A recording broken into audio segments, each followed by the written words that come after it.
And welcome to another modelling video. This is Alan from the McConaughey at YouTube with another model review.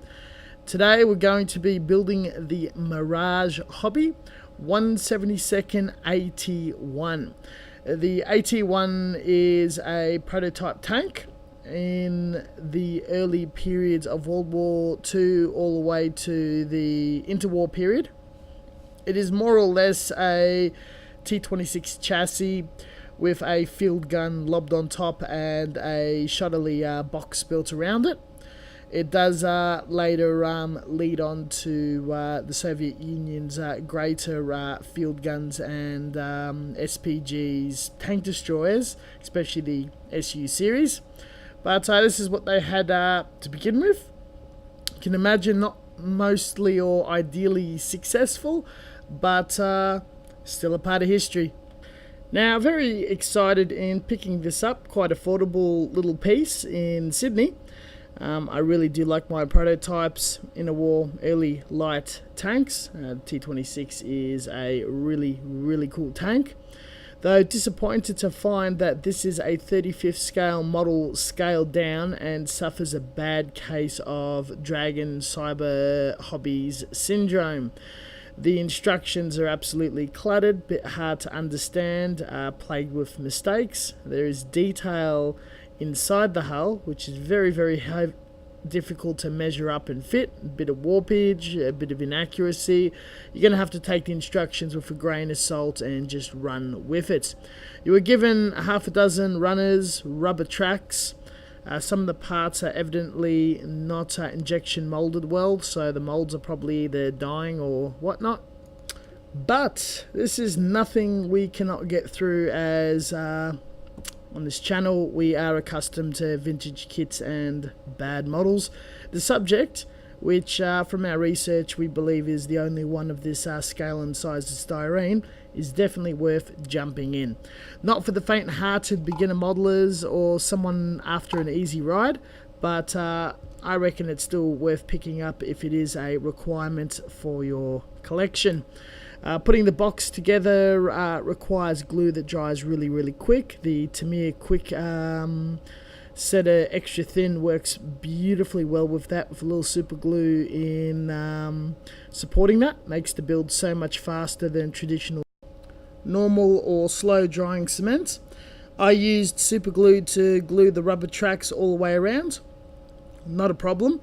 Once we got to the inner detail, things just got really confusing. Had a bit of trouble understanding the instructions, what exactly stuck where.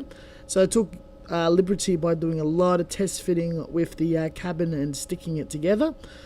Tad on the wobbly side, and one section did have to be filled with a bit of styrene.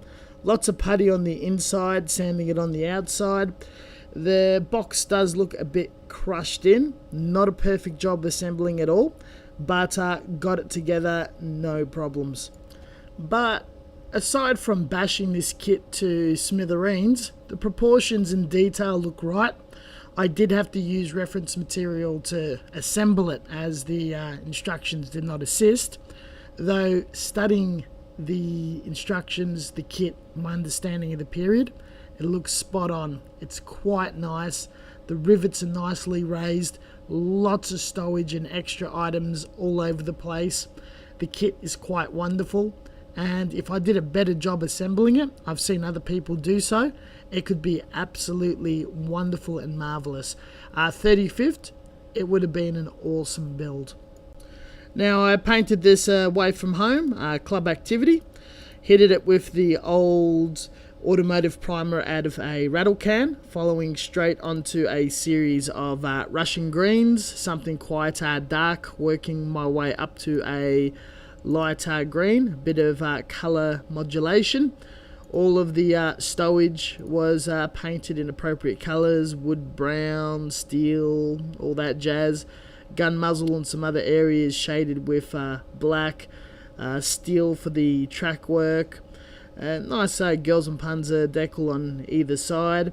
Washers, a bit of MIG production pigment. Did a bit crazy with that.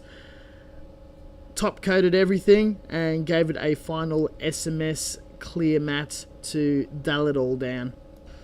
With the weathering, just multiple sludge washes of inks, and with the MIG production pigment, I put a few different types of slight amount of rust, mostly European Russian soil, and a fixative to make sure it got into all the nook and crannies and little details and whatnot.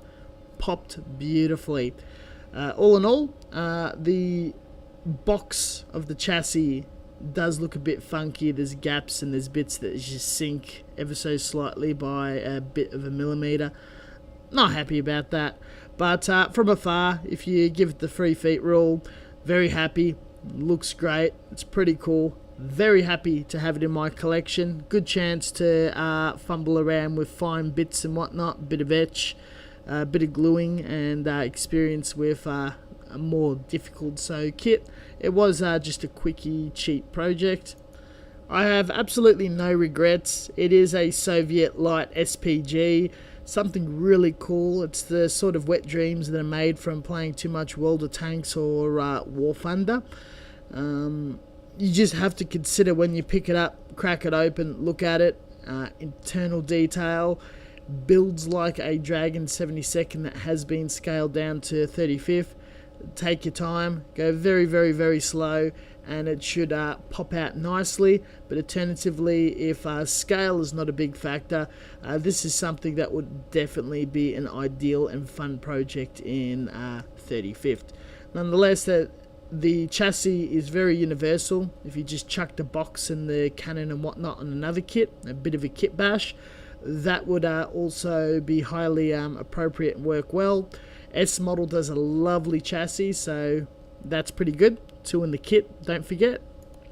But in the end, quantity over quality. I just enjoy spinning these out, reviewing them, getting them out to you, as I hope you guys definitely don't mind watching it. Thank you very much for watching, and as always, until next time, stay tuned for further content.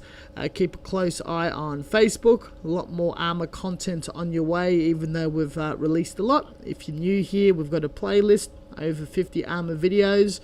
Definitely probably something to tickle your fancy. Lots of rare subjects, styles and kits, not necessarily just the common ones out there. Check out Facebook for all of my content and latest up-to-date projects. And the description section will give you some nice links to my other content, as well as a description and sources of this build. Catch you guys later, and happy modeling. Have a good time, guys. Bye.